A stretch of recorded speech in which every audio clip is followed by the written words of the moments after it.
Assalamu alaikum, everyone. May I please again reiterate the request to switch off your mobile phones or just turn them to silent. I'm greatly honored to be moderating today's session titled Vistas, Unveiled, 3 Centuries of Travel Writing by Muslim Women. We have with us one of the editors of this anthology, Siobhan Lambert-Hurley, and 2 panelists, Muneeza, Shamsie, and Wajiha, Hyder. Let me first introduce them to you so that you can see what substantial work they all have to their credit. Siobhan Lambert-Hurley is a professor of global history at the University of Sheffield, UK. She's a cultural historian of modern South Asia with particular interests in women, gender, and Islam. There is a strong interdisciplinary aspect to her research reflected in her analyses of how different literary genres, including reformist writing, travelogues, and autobiography, have evolved in South Asia in the modern period. From 2015 to 2018, she led a 3-year collaborative project entitled Veiled Voyagers, Muslim Women Travelers from Asia and the Middle East, funded by the Leverhulme Trust. And the project's main output is the book we are here to discuss today, 3 Centuries of Travel Writing by Muslim Women. Welcome to Lahore, Siobhan.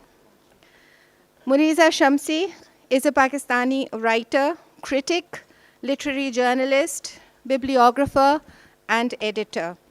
She's the author of a literary history, Hybrid Tapestries, the Development of Pakistani English Literature, and is the bibliographic representative of the Journal of Commonwealth Literature, as well as the editor of 3 pioneering anthologies of Pakistani English literature.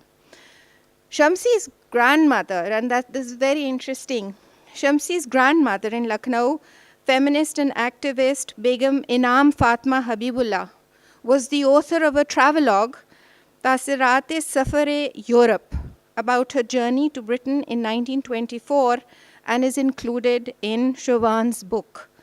So therefore, her presence here will generate interesting trajectories of travel writing in South Asia. Thank you for your presence here today. Wajiha Hyder is a young writer and editor. Her essays and features are, her major areas in her essays and features are culture, books, and the publishing industry, among others. Currently, she's the editor of the books and travel sections at the News on Sunday, a local English weekly. So I think her comments will be valuable for us as we draw a thread through the various narratives that we're going to discuss here. Thank you all for your presence. We'll be opening the house to questions at the end or near the end of the session. I'd like to begin with asking Siobhan about the picture on the title page. Could you talk to us a little about this? Because it was very interesting when she was telling me about it. Thank you for that question, and thank you to all of you for joining us today. It's a real pleasure to be here with you all in Lahore to be sharing this work, which is very dear to my heart, and all the more because I have Muneeza Shamsie next to me, whose own family are featured in this volume. So this picture that you see on the front of the book, I think, really captures what this book is about, which is some amazing and intrepid women who made the effort to travel right across the world. And this book really captures women who traveled right from the 17th century up to the mid-20th century. We stop with the spread of the jet engine that made transatlantic travel more easy from 1958. And this picture that you see on the front of the book is actually an image of 3 travelers, 2 female and 1 male, And the one on the far side of the picture here, on the left-hand side from your perspective, is Princess Abida Sultan of Bhopal. And some of you may know that my earliest work, my PhD work, which became my first book, was on the state of Bhopal. And thus, it was really a pleasure to be able to feature that on this book. Next to her is her son, who will be familiar to many of you, I'm sure, as well, Shahryar Mohammed Khan, who was Foreign Secretary of Pakistan, also chairman of the Pakistan Cricket Board. And at partition, Shahryar Mia was studying in London. So Abida Sultan went to meet her son there, and there she bought this car, which you see on the front of on the book, and she loaded her son and their belongings, and also her companion with her in the car, and they drove from London to Pakistan, and that is how she arrived in this country. And this particular picture that you see here was actually taken on the Italian Riviera in the late 1940s, and I think, as I say, it really captures the intrepidness of the women that we write about in this book. Thank you, Siobhan. This book is, I don't know how many of you have had a chance to buy it and to go through it, but it's a book, it's an anthology of travel accounts of 45 Muslim women. And it's been, all the accounts are, I think, in 14 languages, and you've had to translate them. And they are written in, various yarns. For example, we have magazine articles, there are speeches, diary entries, poems, and even book excerpts. My question to Siobhan would be, in order to initiate the discussion, how do you see these Muslim women travelers negotiating their personal, social, and cultural spaces? So maybe I'll just pick up on one thing that you said there first, which is just to highlight the diversity of these women, and then I'll come to your question, if I may.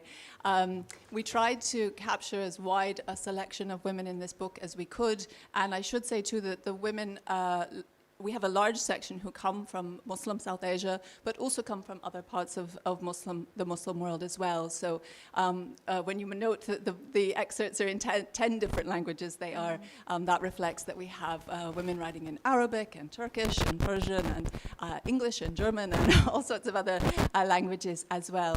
And there's a quote that we have on the second page of the book, which really we try and sum up the diversity of the figures in this book. And maybe you'll just indulge me to read that one sentence.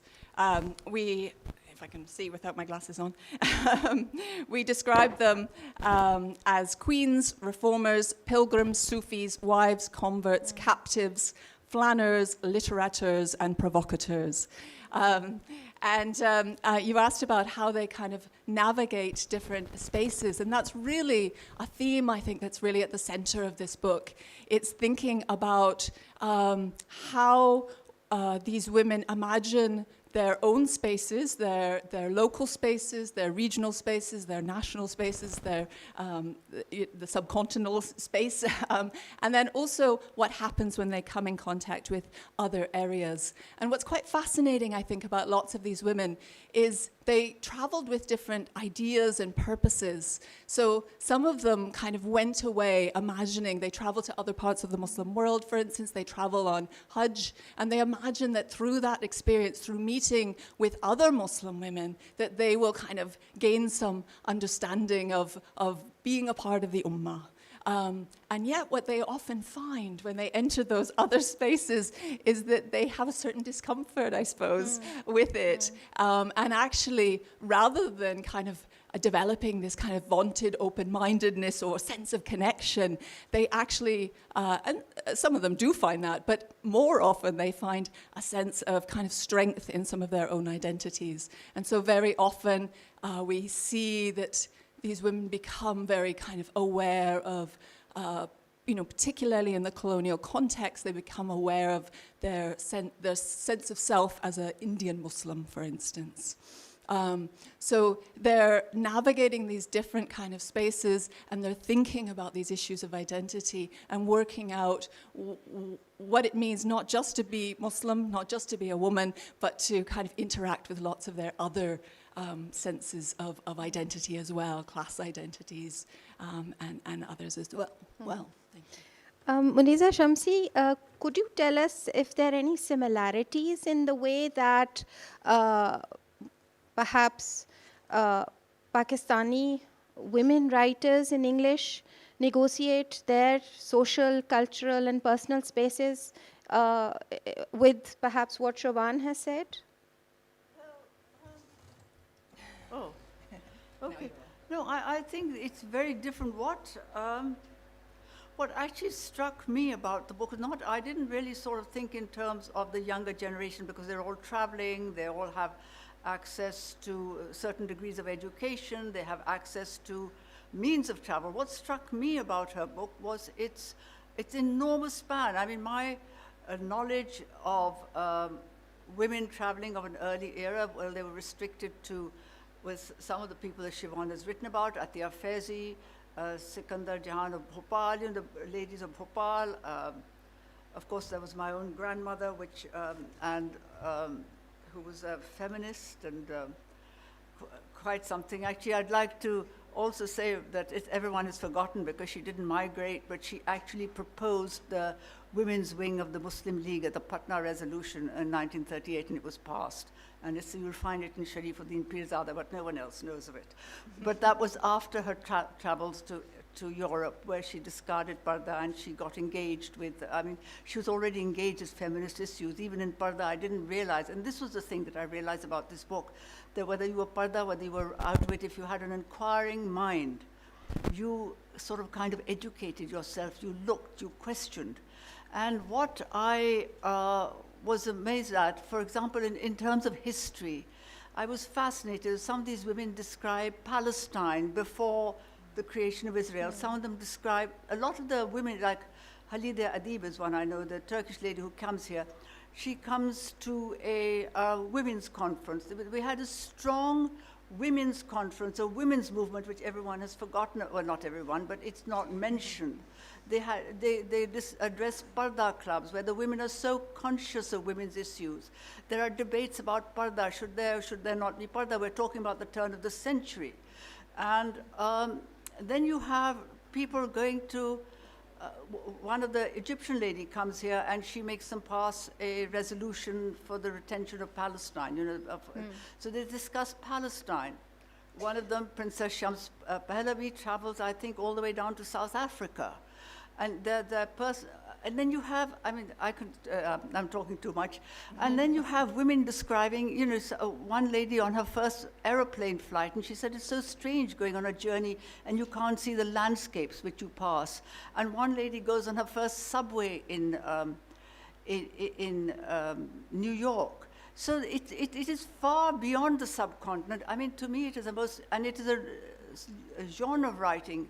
And it is a work that has, a body of work that has never been given the kind of cognizance it's due. And the women's movement is not just the suffragettes, which is what we hear about. We know they suffered. But at that same time, there was this vast women's movement across Turkey, across India, across the world. And we have Indonesian women also participating in this awareness and in this travel. So it's a terrific book. Actually, I was trying to, pull a thread from the genre of travel writing and Muslim women to the creative writing by Pakistani women or Muslim women. So do you see any similarity in themes or the types of negotiations that they are making? Well, South Asian poetry or creative writing, short story writing? I think of travel writing and biography as creative writing, but you're thinking in terms of short stories. I hadn't actually thought in terms of those that particular genre, but obviously it's there because the younger women writers, they are negotiating feminist issues. They are negotiating the kind of patriarchal, you can't get away from that from any women's writing. If you, by the way, it's quite interesting. If you sit on a jury with 3 men writers, the odds are that the men will like books that you will say, no, no. Or that's, what nonsense is the I've seen this, and what nonsense, look at the portrayal of women, and the men won't get it.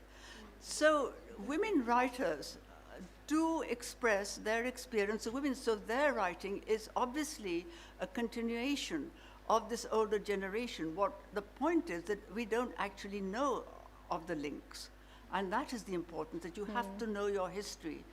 I mean, you have to know what your past is in order to foresee your present and your future.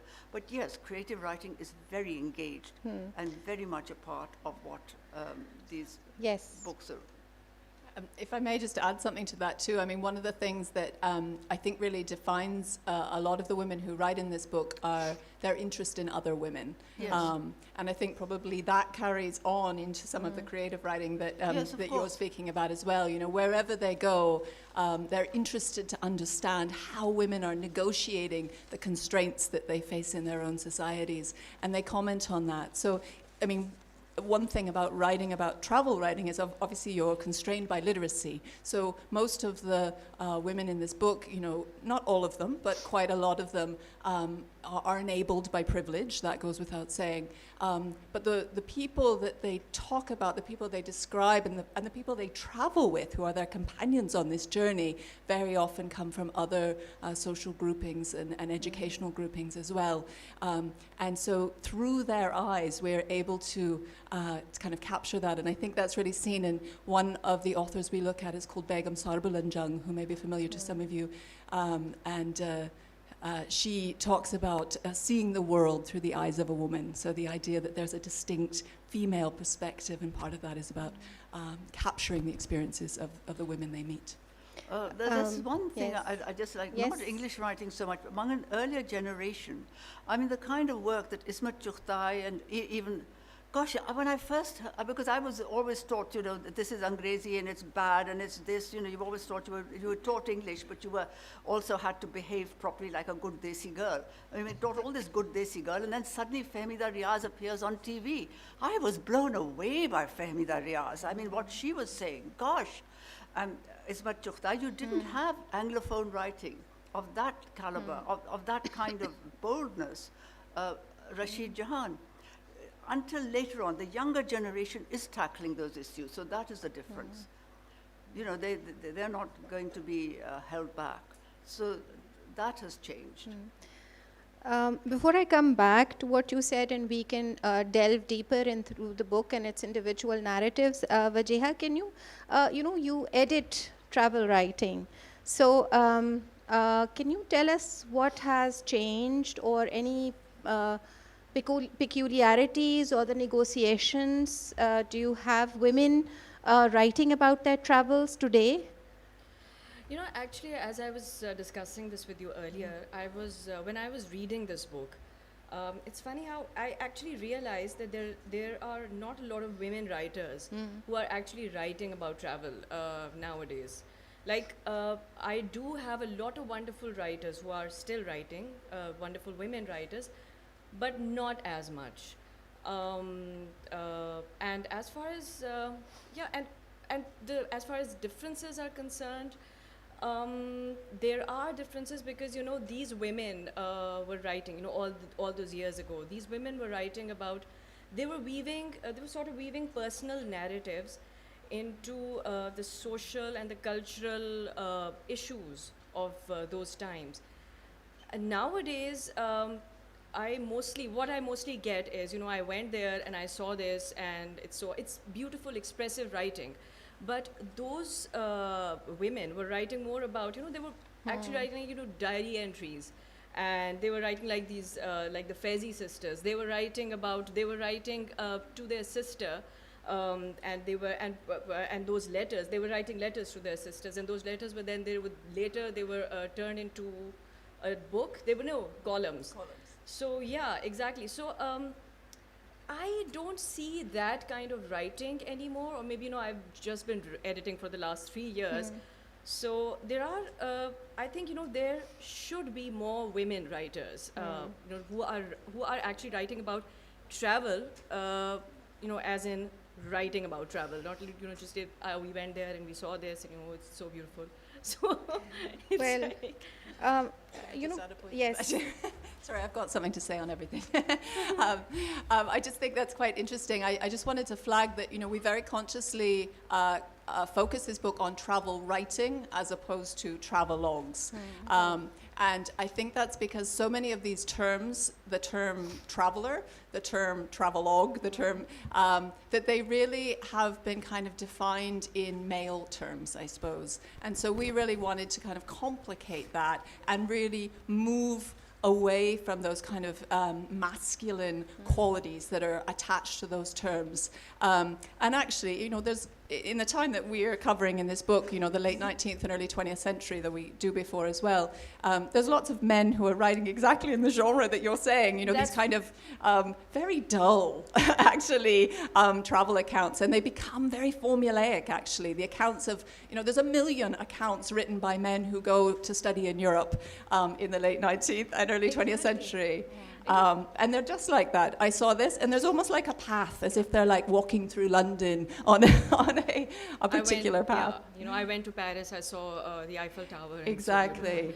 And I think what we get by kind of thinking about how we expand this genre is it enables us to bring in these other kinds of writings which don't necessarily fit those kind of standard ideas of travel writing, and it enables, what these things, these writings do, I think, and you've really identified that, is they're as much about the self as other. So it's a lot about kind of using that mirror of the other to kind of think about one's own self and identities. Yeah, and I just wanted to add something. The things that I'm getting even now, the articles that are written by women that I get, they are just I don't get a lot of articles, but the ones that I get, they are so the way they write, it's just so expressive, and the words are so and it's just so generous, and it's the words that they use, it's just it reads like a story. Most of these articles, and the way they express things is just completely different from. I mean, of course, it's just my opinion, and it's not a universal opinion, but that's what I have felt in all these years of tackling these. One of the reviews I've read about your book, it was interesting because it stated that the females writing the narratives were seeking for a Muslim sisterhood outside of their bubble. So how far do you think this is true? I think that's true of some of the authors, for sure. I mentioned before the author Begum Sarbulanjung, and she was very consciously searching for this kind of sense of Muslim sisterhood. She travels from India, from Hyderabad particularly, and she goes and travels around various parts of the Middle East, ultimately going on Hajj. And when she's there, she kind of has this sense that she's going to fulfill a kind of pan-Islamic ideal. And that's kind of the vision she travels with. Once she gets there, she finds that really hard to sustain, actually. And there's a wonderful, wonderful passage. It's one of my favorites in the book, actually, where she talks about going to the bathhouse in Damascus. Yes. And I don't know if you remember this one, too. Yes. I don't have it at the tip of my fingers. I'd read it, but let me summarize it very quickly. Is she talks about going in, and before she has left India, she's tried to gain some facility in Arabic. And throughout her narrative, which is in Urdu, she intersperses it with this kind of functional but broken Arabic, I would say. And we've tried to keep that quality in the translation. And she goes into this bathhouse and she thinks, oh my God, all these women have no clothes on. I'm just going to stand here in the corner until they all leave, and then I can have my bath. And then these women come up to her and they start taking off her clothes. And she's going, hey, what are you doing? Don't take my clothes off. And she gets very heated about it. And they say, come on. And they kind of pull her in. And she's trying to hold on to this tiny towel. She says, this towel's not enough to cover my modesty, and she's trying to hold this towel over her, and then they take her into the Turkish baths, and she says, "They're tyrants. The floor is so hot, it's burning my feet." And the whole time she's just intensely uncomfortable, and these women are just very curious in her. They're saying, "Where do you come from, and why are you here?" And they're really excited to get to know her, and at the same time they're scrubbing her and taking her clothes off, and she's just so intensely uncomfortable. And she says to them, "In India, we have baths in our homes, not in the middle of the city." And eventually she makes some excuse, and she's like, "My husband's outside, I'm leaving." And she basically kind of runs off, feeling very uncomfortable about that idea of Muslim sisterhood, which she had come with. There are many descriptions of sacred journeys, pilgrimage, and these sacred spaces, but there are also secular spaces. How often do these women, write in their narratives about these sacred spaces and their pilgrimage? What is their perspective in writing on these spaces? Are they different from the normal narratives that we come across? How are they presented differently in their travel writing? So maybe I can just take a moment there to say that this book is organized not exclusively by time or place, but by motivation. So why women chose to travel. And we chose that thematic organization very purposefully because, one, it sort of foregrounded women's own agency, why they were traveling, and also because it enabled comparison. So we didn't want the women of South Asia to sit apart from women from other parts of the world, and we wanted a chance to kind of think comparatively and to get people to read the book comparatively and think about, okay, are women in Egypt writing the same as women in Turkey or Central Asia at the same time? And then within the sections, they're organized chronologically. So as you rightly note, a lot of these women traveled for religious reasons, and that really, so the first section of the book is travel as pilgrimage. We then move on to travel for political purposes, and travel as education, and ultimately travel for duty and leisure. And I might have the title slightly wrong there, but that's the rough idea. These women are very keen to narrate their Hajj and to show that it is very often those kind of religious impulses that enable them to travel, because that can give justification to what they're doing. And so very often that will be the sort of first stepping stone for many of them. They will go on Hajj, and then maybe further journeys follow. And in narrating those journeys, they're very different in terms of how they describe those sacred spaces, I think.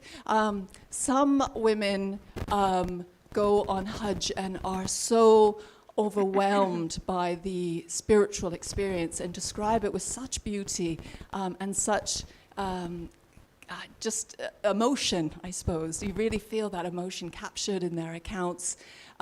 Others actually are a little more like the ones we were talking about before. They're much more kind of quotidian and even mundane in some ways. They become much more caught up in the kind of, it was really hard to get from Makkah to Medina, and we had to get on this camel, and then these Bedouins came along, and so there's some of them are much more about the kind of complexities of the journey, and you think where is the emotion, where is the religious experience? I think what that all highlights is really, we brought these narratives together, but they're incredibly diverse. And really, this book is a kind of mediation, in a way, on the diversity of Islam. Muneeza, would you like to talk about the way in which the women have talked about parda in the book? Or any other aspect which you feel is unique in terms of their perspectives on some of the things they've encountered in their travel writing? Well, or during it their wasn't travels? specific parda. Again, it's what Siobhan says, the diversity of the book. You have someone who goes to Damascus from India and thinks, oh, well, they're so European, one person goes to England, I think, goes to Europe, and feels rather odd being able to, or not uncomfortable, not being chaperoned, not thinking it's nice. And yet in other places you find them admiring parda. There were so many other aspects. I've already mentioned the travel aspect, the difference of cultural response. I think Sikandar Begum, I think when she goes on Hajj, she comments on Arab culture, and there are a lot of things that she doesn't quite approve of. You get Turkish person going saying, well, the Greeks are very nice, but they really don't have the same sense of hospitality. You give them, they're not going to give it to you. There's one. I mean, I love the differences, and there was an immensely visual aspect to it. The descriptions of the place is so beautiful. There are lovely trees, there are parks, and then at some point. And there's one lady who's driven out of Turkey, who thinks Turkey is terrible. They've had political problems, and that's also fascinating to me. Pre-Ataturk Turkey, post-Ataturk, in the middle, people getting persecuted. Anyway, then she goes to Europe, where people are not particularly kind, and and she comes back and she says, well, Turkey is a minus, and so is Europe, So, you're kind of, and this again, this business of being in the middle, of that was something that also fascinated me, being a little different to the norm, either here or there. And there was that other wonderful description, I think, again, of a Turkish or an Arab lady. She goes to America, and they say, oh, welcome back to America. And she said, but I'm not American. They all look at her and say, what? So this kind of rejection of otherness and this assertion of not otherness, I found that very interesting in this book. And I think it really, actually, yes, the question I wanted to ask was, how did you choose these texts? Because there's some in Persian, some in Urdu, some in Turkish, and you had two translators working with you, Daniel and Sunil. But how did the three of you come across these texts? So maybe the first point to make is we have three editors, myself and Daniel and Sunil, but actually we worked with an enormous team, and that's the only way that you could do a book like this in order to capture the kind of diversity of experience and diversity of writing. So we actually worked with a number of academic specialists who worked on literary traditions in all different parts of the Muslim world. And in some cases, for instance, in Central Asia, and also Egypt for that matter, we kind of had this idea that there must be sources and we must be able to find them in certain places. All three of the editors are actually specialists on South Asia, but we kept thinking, well, we know where we'd find these places in South Asia, maybe we can find them there. And they simply didn't exist in the places we thought, nor did they seem to exist in anywhere else.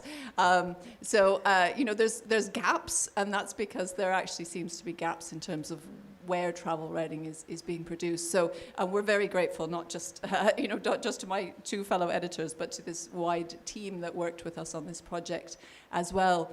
I think when we started, we wondered, would we have enough for a book?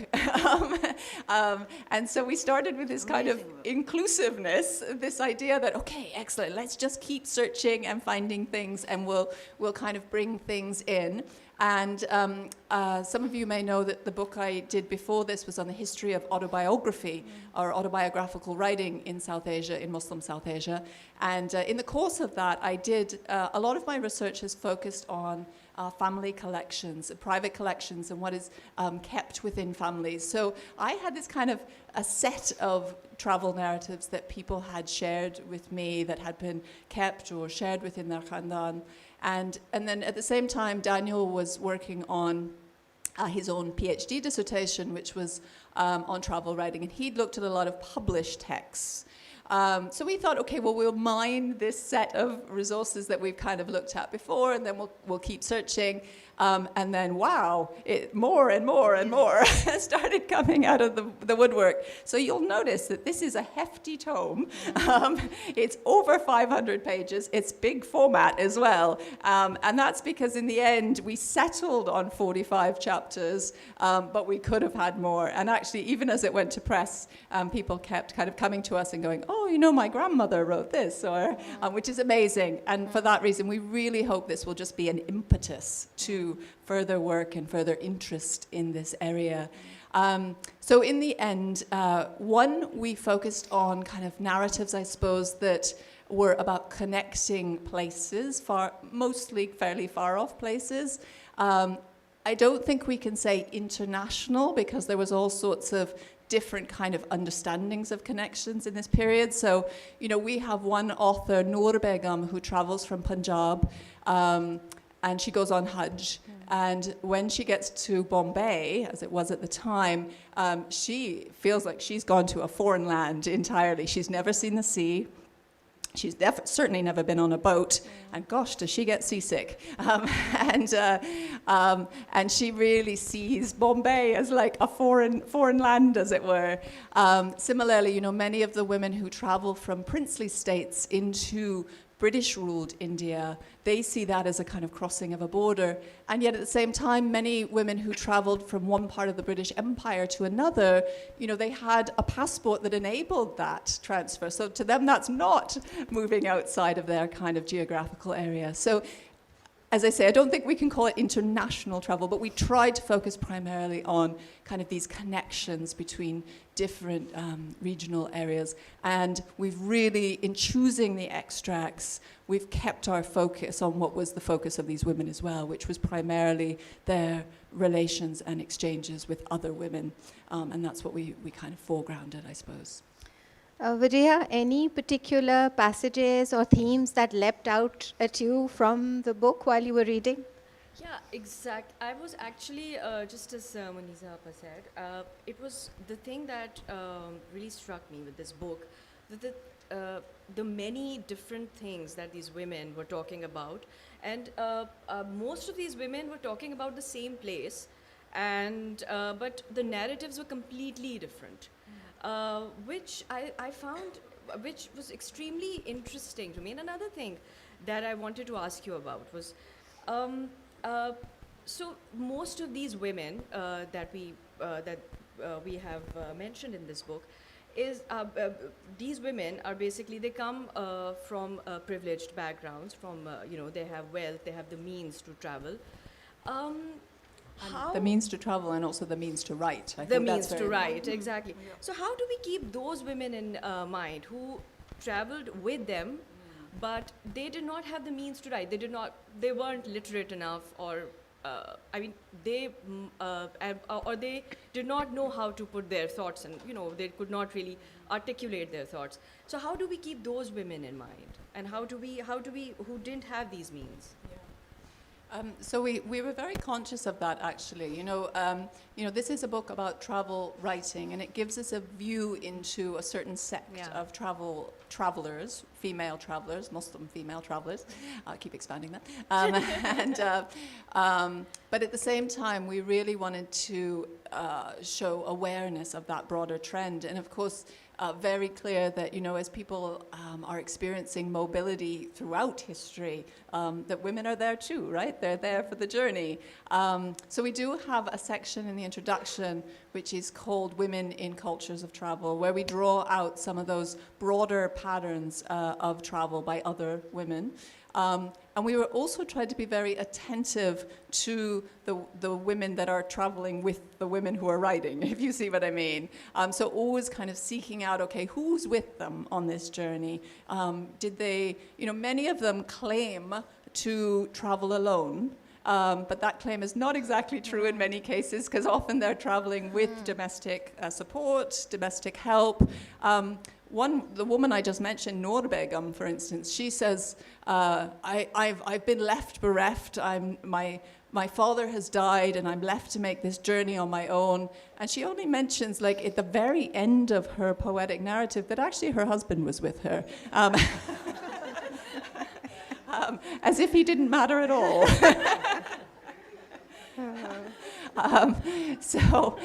There's kind of some interesting omissions and some interesting kinds of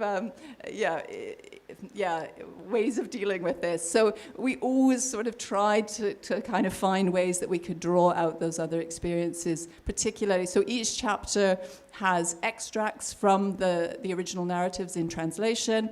And then it also has these, what I think are really rich kind of introductions, which are biographical on one hand, but also really try to put the narratives in a historical and literary context. And it's within those contexts that maybe we're able to kind of pull out some of those broader experiences. I also shouldn't overlook that some of the women who are included in this are really very not privileged. So I think it keeps popping up on the screen behind me. But we have one traveler from Central Asia. She writes a book called The History of Immigrants. And it's because she gets caught up in the wars of Central Asia, and she's captured in those wars, and she's taken to another khanate. And there she's kind of, first of all, treated as sort of a domestic slave, and then eventually sort of married off. And she really plays very strongly. Through that process, she gains literacy, which enables her to write. But she really makes very clear that she comes from, that she's sort of the voice of the common people, as it were. And some actually very disturbing passages where she talks about being caught up in these conflicts and how her father literally loses his head and is left to rot in the street, and she and her grandmother are the only ones in the family to survive, and she makes her money by spinning for the next little while to support them. So there are alternative stories as well. And I guess too, within some of the families that we've looked at, we're able to capture some of those other trends too, I think. Yeah. I'd like to talk a little about the readership. The public for whom they were writing, or were they writing for themselves? Because, there are narratives of pilgrimage to Makkah. Then you have letters and diary entries, such as those written by Begum Sargulang Jung, Ummat al-Ghani, Nurul Nisa, and Muhammadi Begum. They were intended only for family members to read. But at the same time, there were also important segments where you had, Dilshad, a Tajik poet, historian and teacher who was abducted and forced to flee to Uzbekistan when her homeland was invaded. Then you also had, you have an extract from the Egyptian writer Amina Said, travelogue in India, and she discusses her thoughts on Indian cities, and she sets about correcting inaccurate perceptions of the Palestinian dilemma. Then you have Muhammadi Begum writing about colonialism. So what was the readership at the time? And did that affect the writing?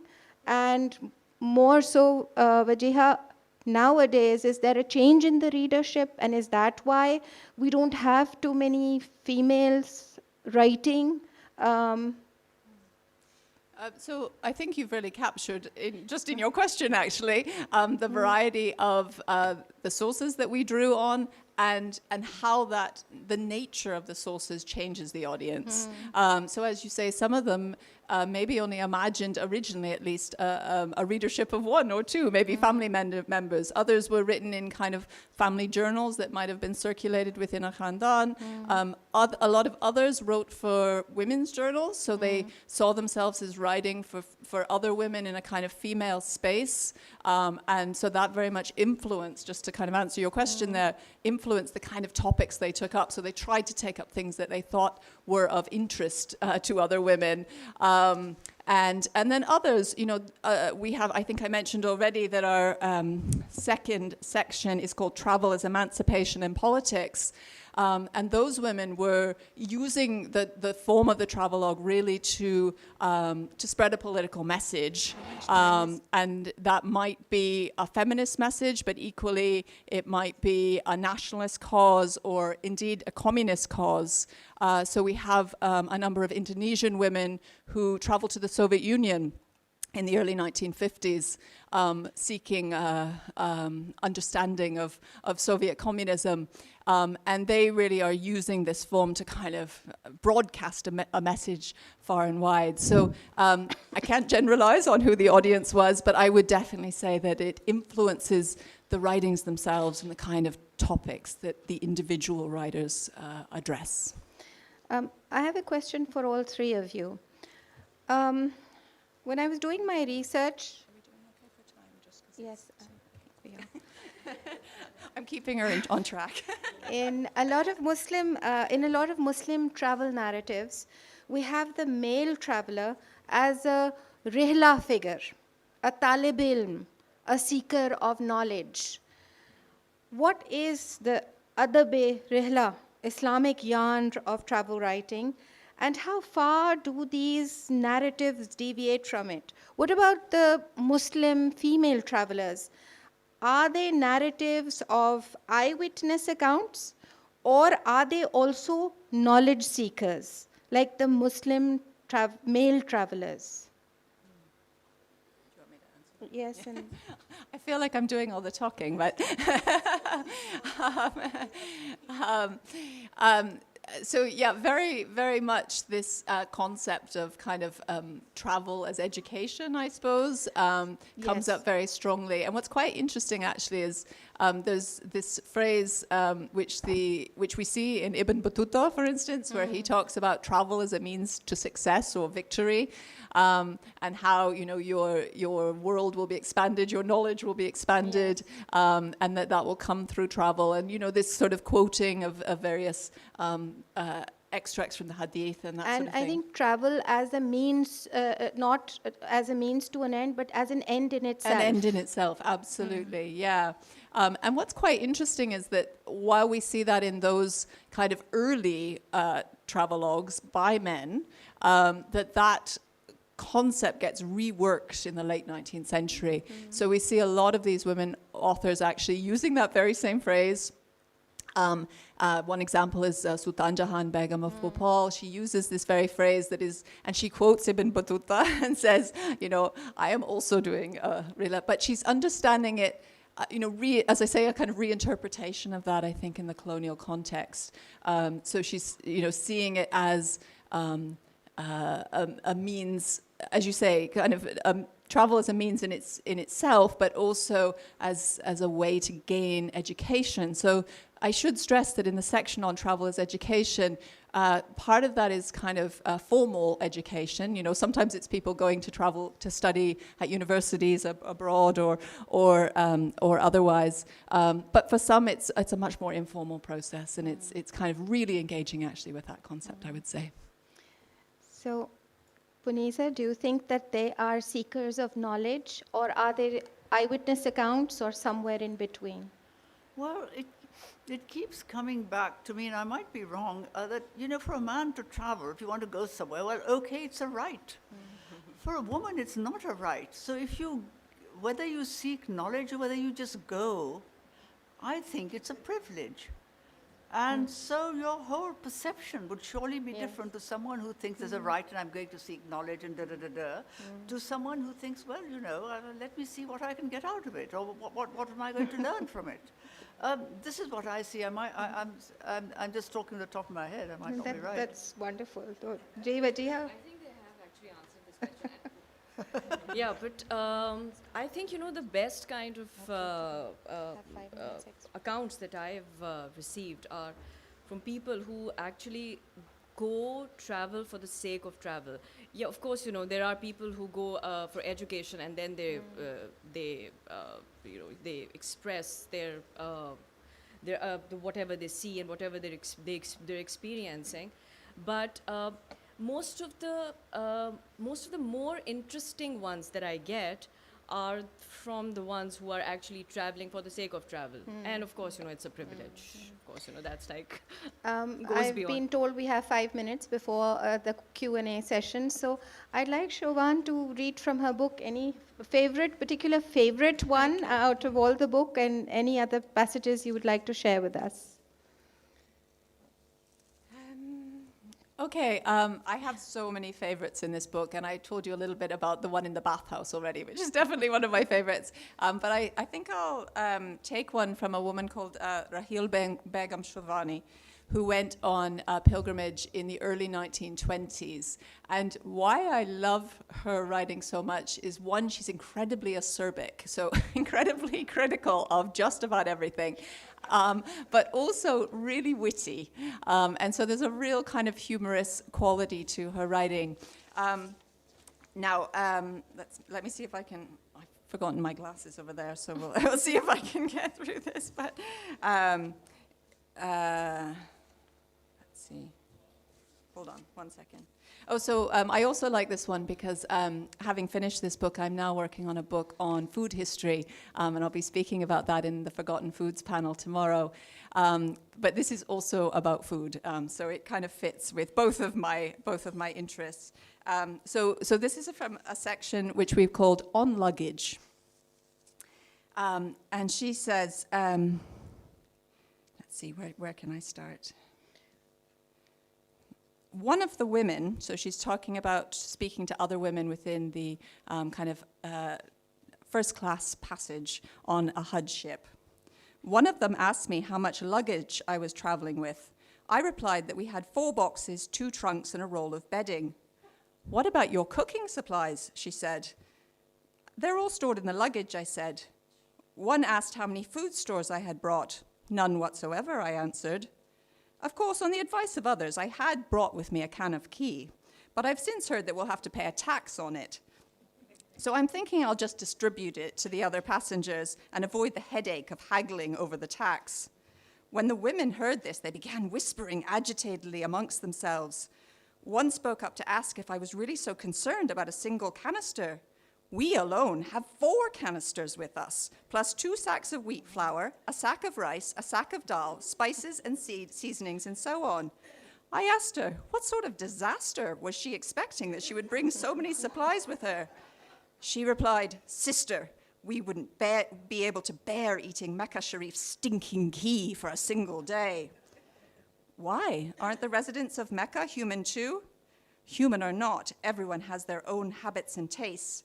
We'd rather eat boiled food than their ghee. Even if we have to go without food for 4 days, we won't put that ghee in our mouths. To which I replied, well, then you yourself should take my canister of ghee. I will eat that sticky, rotten ghee instead. She went on, the wheat there is so bad it clogs up your intestines. And she then proceeded to trash every single grain of wheat in Mecca Sharif. There were about 20 women there, each of whom took turn to sing the highest praises of the items that they'd brought with them and to try to scare me by impressing upon me my impending suffering.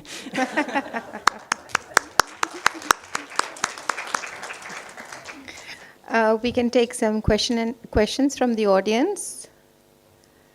Yes. Can we have the mic here, please?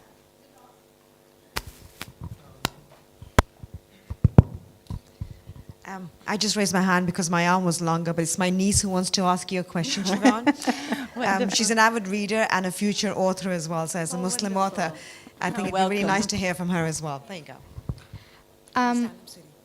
Okay.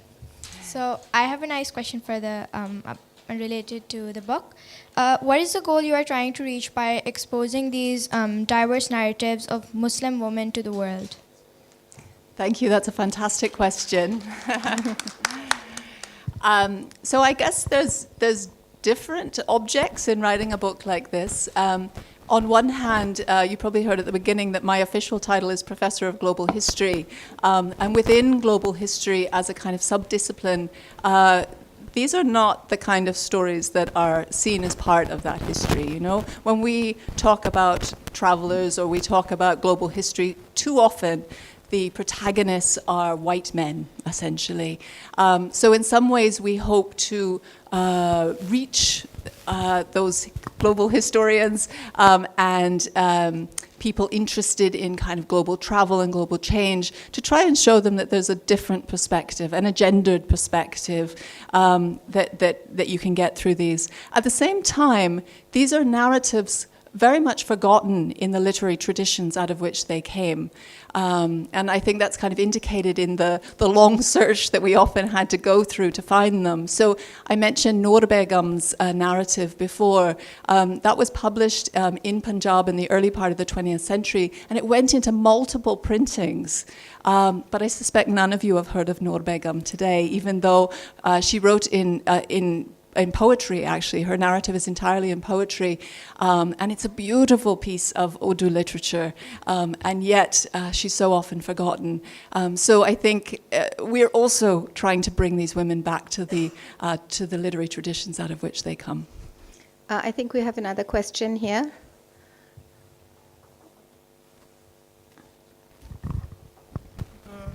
The only thing want to say is that I agree with the fact that there should be more women writers, because in the Far East and Asian countries, men dominate everything. And there should be more women writers, and we should encourage them to write and flourish. Thank you. I'm hoping by bringing to light some of these historical examples that it will provide models and inspiration, maybe for a new generation of writers too, like the young girl. We have some questions there and then here. Here, G. Yes. No, I just was curious because I don't know whether you got Ruqayya Sakhavat in this book, but I saw a picture of hers. Sorry, I didn't quite catch the name, sorry. Ruqayya Sakhavat. Oh, Ruqayya. Yes. Yeah, sorry, I didn't hear you. So I was just wondering which excerpt you had, because I have just read The Sultana's Dream. Ah, yes. And so, that is another genre altogether. So I was just curious. Yes, Ruqayya Sakhavat Hussain. I was wondering whether this was a travel, a travel excerpt. Yeah, so she wrote a fascinating travel account, very not well known, as your question probably suggests. We know her for Sultana's Dream, and we know her maybe for some of her work that has been translated from Urdu, or you maybe read it or in Bengali, sorry. But she also, in a local magazine in Bengali, she wrote an account of a journey that she took with her husband in the very early part of the 20th century when they traveled into the Himalaya, so up to Darjeeling. And it kind of goes back to what I was saying, in that for her that was quite a foreign space. And she talks about kind of the traveling on the little train that you take up, the single track train up to Darjeeling and stopping along the way, and her experience of traveling with British memsubs on the same train, and how they would stop at the different stations and interact. So it is, and I don't know if anyone has really drawn attention to it before, and that really kind of exemplifies many of the pieces in this book, that this is a really rich source of unusual narratives, I would say. I think we have time just for one more question. So, G. Good evening, everyone.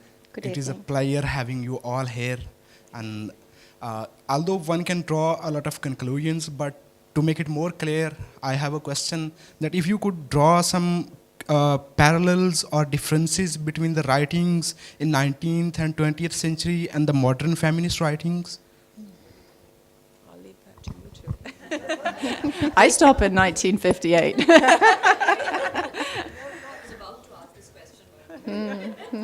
Now you can answer it. G. Well, I mean, in a way, it's a different world, and yet in a way, it's a continuation, because on the one hand, you've got social customs saying that you can't do this and you can't do that, and yet these women go and they explore, they break these boundaries. And among the 21st century, you've got a lot of young women who are perhaps allowed to travel, and yet they still encounter prejudices, they encounter social customs, they encounter all kinds of differences. I can't offhand think of a 21st century feminist narrative, because I think younger girls in the 21st century, at least in Pakistan by and large, but there must be many, who've got more freedom. But you know, Atiya Begum, at the turn of the century, how many people know that at the turn of the 19th and 20th century, Atiya Begum goes off, unmarried woman, in her 30s, how old, I don't know how old she was. She was 29 at the time. At 20, she goes off, a young unmarried. unmarried woman, to go to the Lady Maria Training College, to go to a university in London, all by herself. And I have known many instances of, certainly in my generation, of young women who were not allowed to go to universities because nobody would marry them, or because, you know, one of my friends actually said, she overheard this young man said, "Oh, I won't marry that girl, she's been abroad." Good God, you know, so there was this kind of thing. And so the 21st century, there must be young women who still confront this. So the ones who are writing, at least in English, are those who have had the opportunity at least to take advantage of education. Today, at least among the professional classes, people give the boys and girls the same degree of education. They even let the girl have a career. In the old days, say 20, 30 years ago, this was not the norm. So that has changed. But whether it has changed to other people who don't belong to these kind of professional families who are now looking for economic opportunities, we don't know, and especially, particularly, incidentally, in the diaspora, which is another interesting thing, because in the diaspora, the parents try to hang on to the customs of another time. So they try and impose on them customs that are no longer applicable in modern Pakistan. Very true. Very true. So it's a kind of interesting thing, but to read these books means that you should see what people in the past did, so to know that what you're doing in the present is not unusual or not rare, and that you're just a part of a continual process. Thank you. Can I just add one tiny thing to that, which, sorry, I've always got something to add.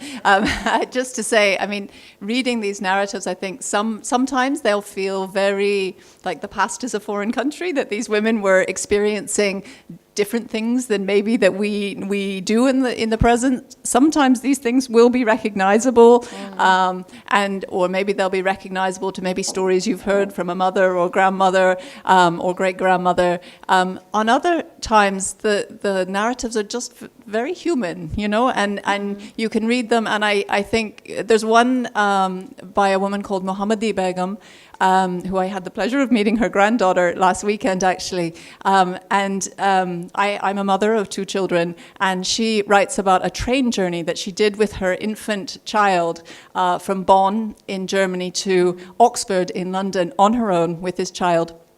And she narrates, like, the difficulties of traveling with that child. And in quite intimate detail, you know, she says, how do I go into the toilets and have a wee while holding the baby? You know, these are maybe the sort of things that many mothers have experienced through their experiences. So, you know, there's a certain frankness, which is obviously clear in that anecdote, but also a certain level of humanity that draws us to these women and their stories. And I think that makes it a journey that we want to go along with them. Thank you. You've been a wonderful audience. Thank you, Siobhan Lambert-Hurley. Thank you, Muneeza, Shamsie. And thank you, Wajiha, Hyder, for being with us. Thank you all very much.